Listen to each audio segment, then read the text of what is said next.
जी नाजरीन, welcome back from the break. Doctor Naeem साहब हमारे साथ बैठे हैं। आपके ऑर्थोपीडिक से रिलेटेड जॉइंट प्रॉब्लम्स, हड्डियों के प्रॉब्लम्स, मसल्स के साथ भी एसोसिएटेड प्रॉब्लम्स हैं, वो सारे क्वेश्चन करके आप पूछें। डॉक्टर साहब, आप कुछ बता रहे थे, बड़ी अहम बात। जी, मैं ये बता रहा था कि पेशेंट को, हमारा मकसद है कि उसको हम खुद एजुकेट करें। पेशेंट को पता होना चाहिए कि मुझे अगर फलां सिम्टम, तो मुझे क्या हो सकता है एटलीस्ट। सही। सिंपल ये नहीं कि जॉइंट की प्रॉब्लम हो, आप डॉक्टर के पास जाएं और पेन किलर लेके घर आ जाएं। This is very temporary, very much temporary solution. तो अगर आप अपने रूट कॉज पता होना चाहिए। जी हाँ, रूट कॉज पता होना चाहिए, डायग्नोसिस आपको भी कुछ आइडिया होना चाहिए उसमें कि अगर आप सुबह सुबह उठते हैं, आपके जॉइंट बिल्कुल स्टिफ होते हैं। एक चीज, सुबह सुबह उठते हैं, मॉर्निंग स्टिफनेस। एग्जैक्टली।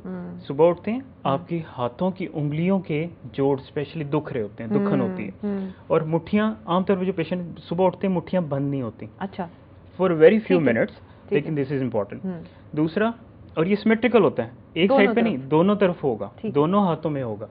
दूसरा, हाथों के जोड़ों के अलावा बॉडी के और भी मल्टीपल जॉइंट्स इन्वॉल्व हो सकते हैं एट द सेम टाइम। ठीक है।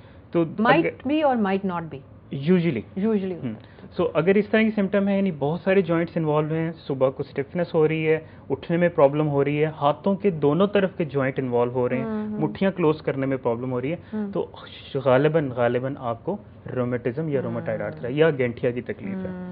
अब जहाँ तक एज इंसिडेंस का ताल्लुक है, ये बहुत दो एजेस में प्रिवेल करती है, या बहुत यंगर एज ग्रुप में, या फिर एक साइलेंट पीरियड आता है और फिर ओल्डर एज ग्रुप में। अब डिजीज की एक अपनी नौयत है। जो डिजीज बहुत यंगर एज ग्रुप में आती है, वो उसी तरह मोर डिस्ट्रक्टिव होती है। ठीक है।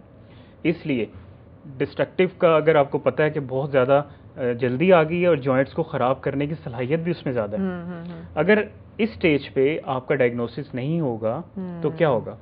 जोड़ों में सोज होगी, और वो सोजिश अल्टीमेटली आपके जोड़ों को खाना शुरू कर देगी। अब जब जोड़ों को खाना शुरू कर देती है, तो इस स्टेज पे आके जब जोड़ खाए जाते हैं, इसका मतलब खत्म हो गए। बिल्कुल बिल्कुल। तो अब आपके पास सिर्फ एक ही ऑप्शन है, अब जोड़ तो बचा नहीं सके, दर्द का इलाज करवा लें। बिल्कुल सही। तो diagnosis at the early stage का मकसद ये है कि आप जितनी जल्दी आपका डायग्नोसिस हो जाएगा, उतनी ही जल्दी आप specific treatment for that very problem शुरू करें। अब specific treatment is not the pain killers. Rheumatoid arthritis की स्पेसिफिक मेडिकेशंस होती हैं, और जनरल कंसेंसस ये है कि जितनी जल्दी डायग्नोस हो, उतनी ही जल्दी आप ट्रीटमेंट शुरू कर दें। In any age group. ठीक है। पहले हुआ ये करता था, डायग्नोसिस हो जाता था, वो कहते थे फलां दवाई बाद चो शुरू करांगे। नो, अब वो कहते हैं जी कि आपने पेन को भी कंट्रोल करना है, जॉइंट्स को भी प्रिजर्व करना है। नंबर 1 सिम्टम्स को रिलीव करने के लिए, number 2 progression of the disease को स्लो करने के और जॉइंट्स को फ्यूचर में प्रिजर्व करने के, सेव करने के लिए। तो अब जनरल कंसेंसस ये कि जैसे ही पेशेंट डायग्नोस हो, अब जल्दी से उसको ट्रीटमेंट पे डाल दें। सही। उसमें क्या कंसिडरेशन है जो हमने रखनी है, यानी स्पेशल कंसिडरेशंस?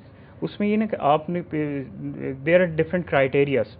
एक तो क्लिनिकल क्राइटेरिया, पेशेंट की आपने हिस्ट्री ली, पेशेंट के साइन सिम्टम्स देखे, एक आपके सेम में आइडिया आ गया। अब आपने उसको कंफर्म करना होता है through different investigations, laboratory test हैं, एक्सरेज हैं। उससे जब आपको कंफर्म हो जाता है, then you start specific treatment.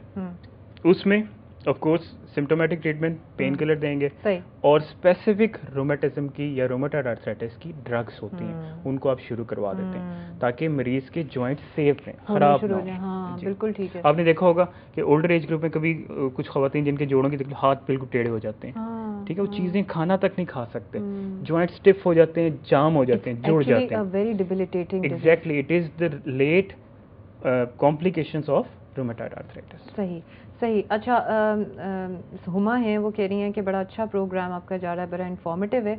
ये बताइए कि सर्जरी का इसमें क्या अमल दखल है आर्थराइटिस में?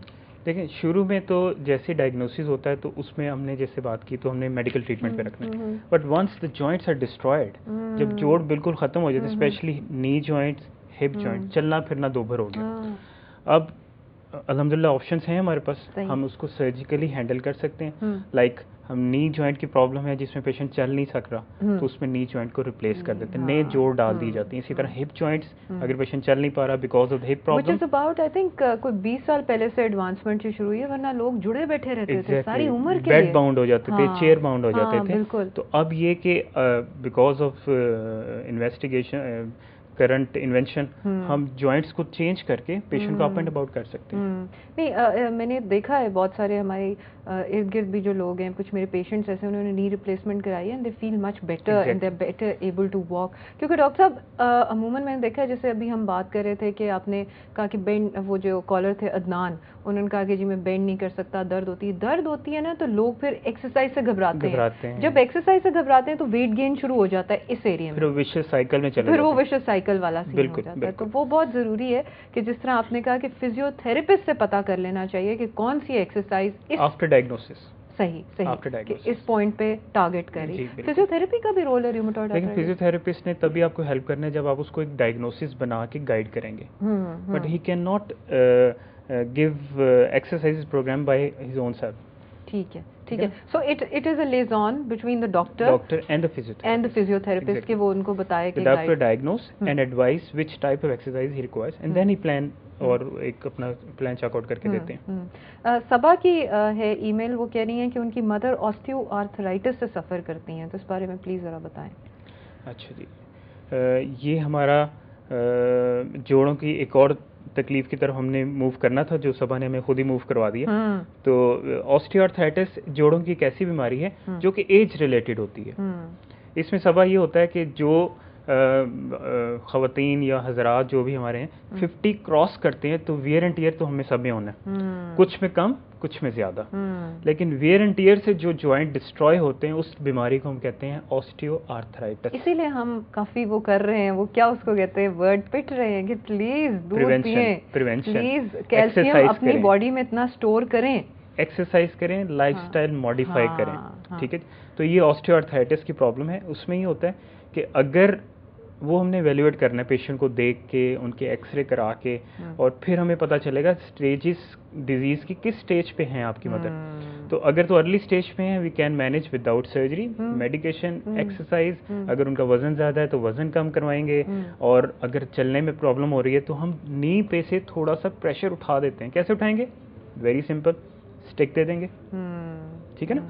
तो हम किसी भी वॉकिंग एड से उनको चलाएंगे। अब वॉकिंग एड भी हमारे यहाँ बड़ा अलमी है हमारे माशरे में उसको एक्सेप्ट करना। आप किसी 60, 65, 70 ईयर्स को कहेंगे जी आपने स्टिक से चलना है, तो वो बड़ा अजीब सा उनका एक्सप्रेशन होते हैं, दे डोंट एक्सेप्ट इट। हालांकि ऐसी बात है कि दिस इज़ वेरी इंपॉर्टेंट।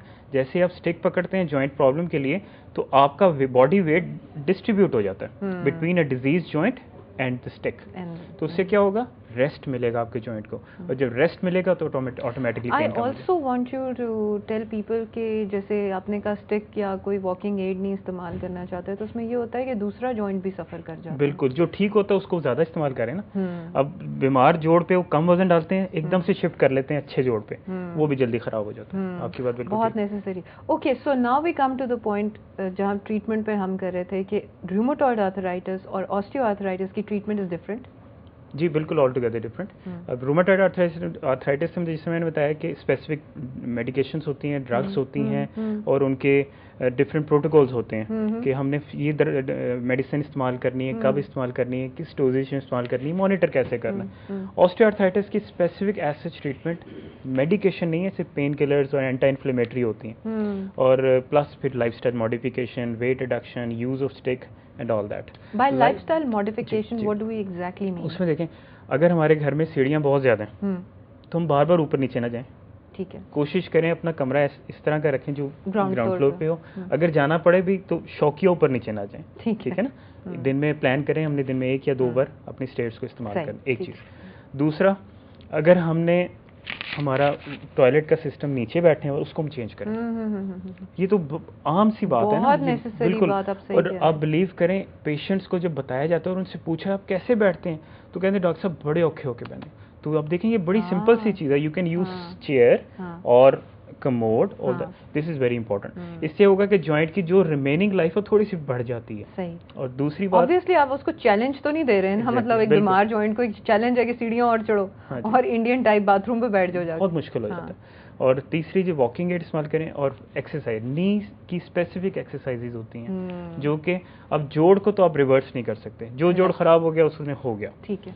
अब कोई भी ऐसी मेडिकेशन नहीं है, हमारे बहुत सारे other than doctors they claim कि जी जोड़ आपका नया हो जाएगा, फलां मेडिसिन खाएं ये हो जाएगा, this is all not acceptable. अब आपने उन्हीं जोड़ों से गुजारा करना है। अब उन्हीं जोड़ों से गुजारा करने के लिए of course lifestyle modification plus exercise. अब एक्सरसाइज क्या करती है, जोड़ को नया तो नहीं करेगी, अब ये करेगी कि घुटने के जो जोड़ हैं इनके आगे पीछे जो मसल्स लगे जो जोड़ को चला रहे हैं उनको मजबूत करेंगे। उनके ऊपर मजीद गुफ्तगू करते हैं। एक ब्रेक का टाइम हो गया, नाजरीन ब्रेक पे जाएं।